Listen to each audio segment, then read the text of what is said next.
My own mother-in-law threw boiling soup on my pregnant belly. And the reason? I was in agony and wanted to go to the hospital. I could feel something was wrong. Deep, sharp pains had been cramping my stomach for hours, and I just knew this wasn't normal.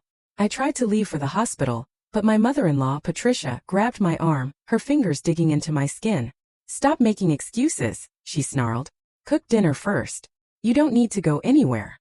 "Please," I begged, my voice trembling. "I think something's wrong with the baby." Her grip just tightened. My father-in-law, Gerald, chimed in from his armchair.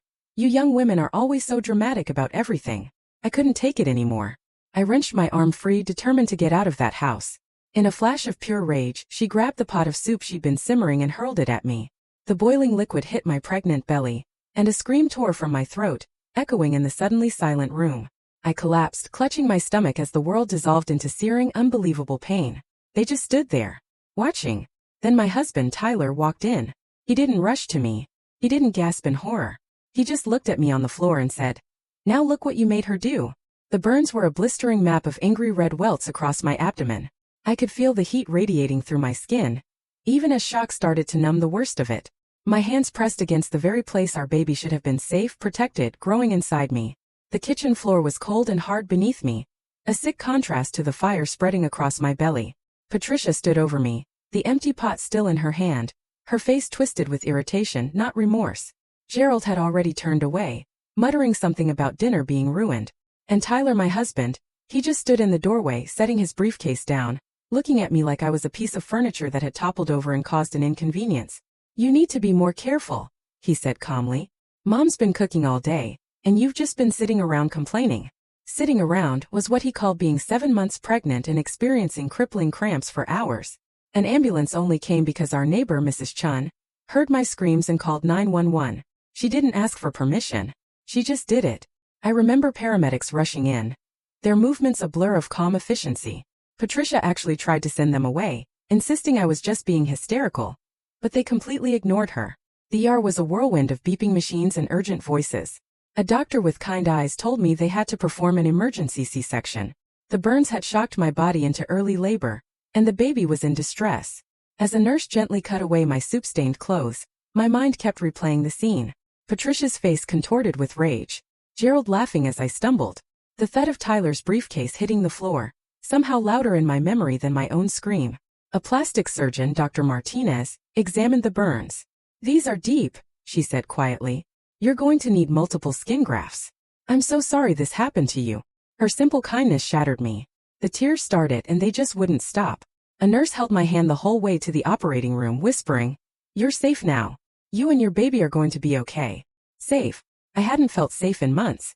Living in that house, I'd somehow convinced myself that Patricia's constant criticism and Tyler's refusal to ever defend me was just normal family tension. The anesthesiologist promised, "We're going to take good care of you both." The last thing I remember before the medication pulled me under was wondering if Tyler would even bother to show up.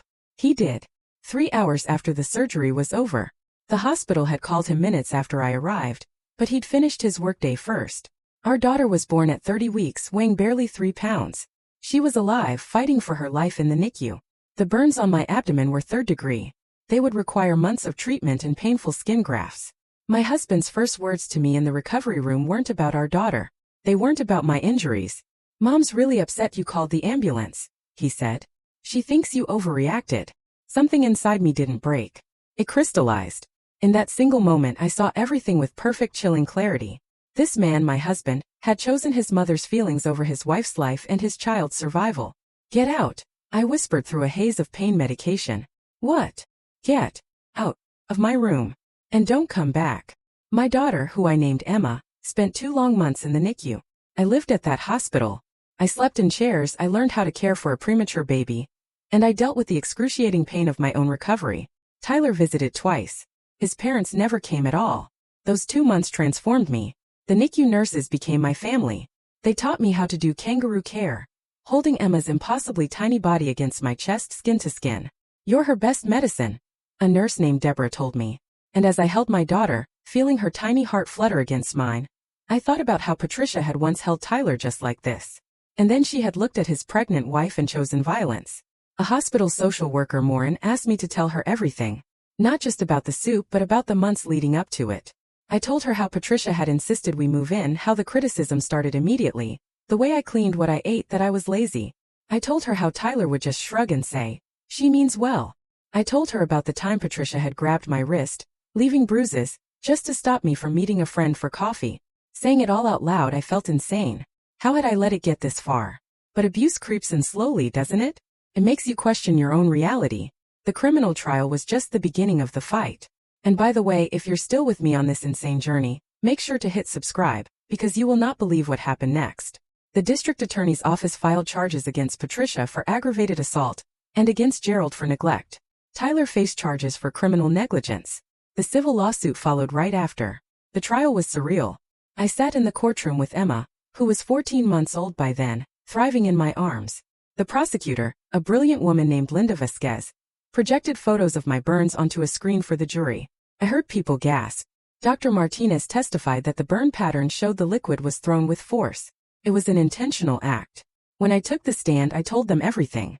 I described the pain, the fear for my baby, and how my own husband looked at me on the floor and said, "Now look what you made her do." The jury deliberated for less than 2 hours. Patricia was convicted and sentenced to 5 years in prison. Gerald got 3. Tyler got 2 years of probation and mandatory parenting classes he'd never get to use. But the civil trial? That was even more satisfying. My lawyer Robert was a shark. He didn't just sue for medical bills. He sued for the pattern of abuse, for Emma's premature birth, for my lost earning potential, for the PTSD I was now living with. He brought in experts who put a dollar figure on every bit of trauma they had caused. The jury came back and awarded me $4.7 million. Patricia and Gerald lost everything. Their house, their retirement, their rental properties. It all went to pay the judgment. Tyler lost his job once the convictions became public. The divorce gave me full custody, the house, and substantial child support. But the real revenge wasn't just the money. I hired a publicist. I wanted everyone to know what they did. The story went viral. Mother-in-law throws boiling soup at pregnant woman, makes for a good headline. Their names and faces were everywhere. Their friends abandoned them. Tyler tried online dating, but women recognized him from the news and called him out. There was no escaping it. I used some of the settlement money to start a nonprofit called Emma's Hope. We provide legal aid and housing for pregnant women in abusive situations. We've helped 43 women so far. Today, Emma is a happy, healthy little girl who loves dinosaurs. My scars are a permanent reminder of what I survived. Sometimes other moms at the beach will see them and ask what happened. I tell them the truth. Silence protects abusers, and I am done being silent. Last month I got a letter from Patricia in prison. She's up for parole and wanted to apologize, asking for a relationship with Emma. I read it once, then fed it straight into my paper shredder. Some bridges are not meant to be rebuilt. They are in prison, bankruptcy, and social exile. Emma and I are in our sunny house, planning her first day of preschool. They tried to take everything from us, and we built this beautiful, peaceful life anyway. That's the revenge they can never escape. The knowledge that they destroyed their own family for the sake of dinner being served on time. That's my victory. So I have to ask you, what would you have done in my place?